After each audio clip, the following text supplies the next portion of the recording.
요즘 아이들 정말 태어날 때부터 디지털 세상 속에서 살아가잖아요. 네, 그렇죠. 디지털 네이티브 세대라고 하죠. 인공지능 같은 기술도 막 발전하고 그러면서 예전엔 생각도 못했던 윤리적인 문제들도 자꾸 생겨나는 것 같아요. 당신도 아마 느끼실 거예요. 그럼요. 피부로 와닿죠. 이제는 단순히 기기를 잘 다루는 걸 넘어서 이 디지털 공간에서 어떻게 행동해야 하는지, 그러니까 소위 말하는 디지털 시민성, 이게 정말 중요해졌어요. 맞아요. 그래서 아이들을 좀 건전한 디지털 시민으로 자라게 하려면 교육이 필요하다. 이런 고민이 깊어지는 거죠. 네, 바로 그 지점입니다. 그래서 오늘 저희가 박형빈 교수님의 연구를 좀 살펴봤는데요. 마빈 벌코비치라는 학자가 있습니다.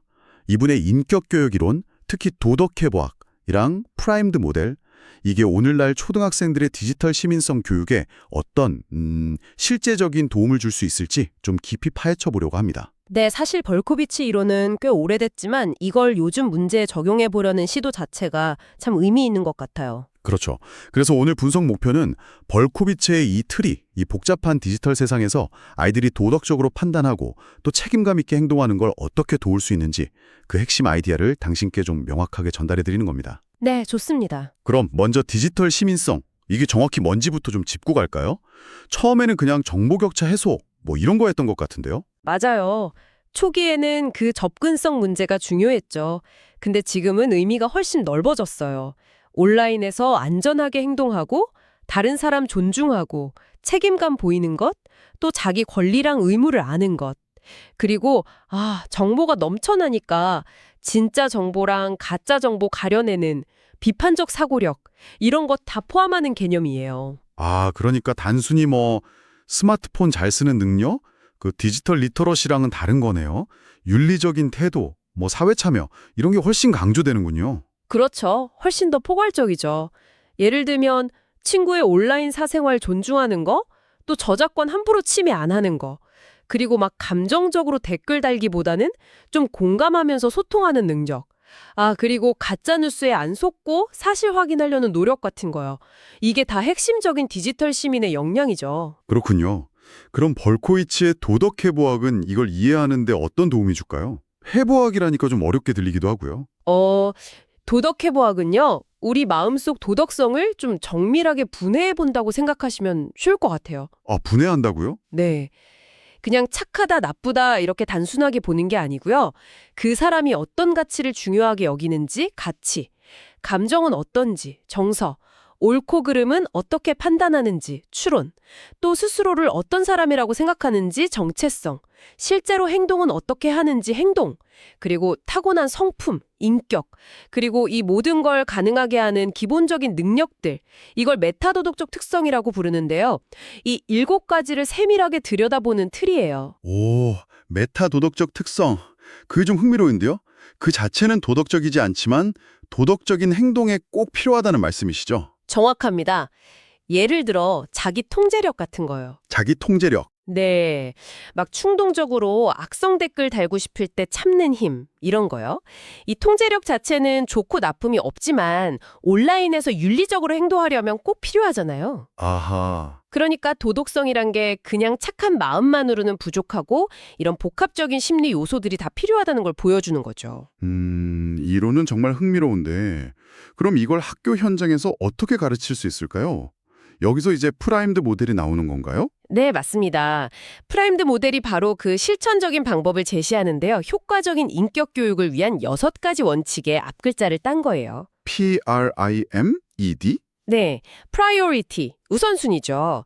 인격 교육을 학교의 최우선 순위로 삼는 거. relationships, 관계. 학생, 교사, 부모 간의 긍정적인 관계가 중요하고요. intrinsic motivation, 내적 동기. 그러니까 외적인 보상보다는 스스로 가치를 내면화해서 행동하게 만드는 거. 스스로 하고 싶게 만드는 거군요. 그렇죠. 그리고 모델링, 어른들이 모범을 보이는 거. empowerment, 권한 부여. 아이들한테 발언권 주고 참여 기회를 주는 거. 마지막으로 developmental pedagogy, 발달적 교육학. 아이들 발달 단계에 맞게 교육해야 한다는 거죠. 아, 그렇군요.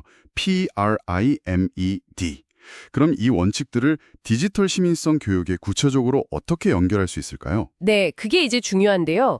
벌코위치의 도덕 회보학은 디지털 시민에게 필요한 복합적인 자질들, 예를 들면 책임감 있는 온라인 행동이나 비판적 사고 같은 무엇을 길러야 하는지를 이해하는 틀을 제공해요. 네, 예를 들어 책임감은 꾸준한 도덕적 행동이나 다른 사람을 배려하는 인격과 연결되고요.